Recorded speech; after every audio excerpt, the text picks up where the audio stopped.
રાવલ, એરન લિમિટેડમાંથી. અમારી 5 બિલ્ડિંગમાં સોલર સિસ્ટમ લગાવેલી છે, જે જનસા સોલર તરફથી લગાવેલી છે. અને લગભગ 3-4 વર્ષ થઈ ગયા ત્યારથી ગ્રેજ્યુઅલી અમે અલગ અલગ બિલ્ડિંગમાં લગાવી હતી અને રિઝલ્ટ ખૂબ સારું છે.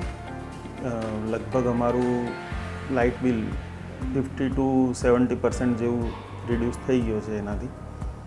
તો હું હાઈલી રિકમેન્ડ કરું છું કે અગર કોઈને બી પોતાનો લાઇટ બિલ રિડ્યુસ કરવો હોય તો 100% એમને સોલર લગાવવું જોઈએ, જે બહુ જ બેનિફિશિયલ છે.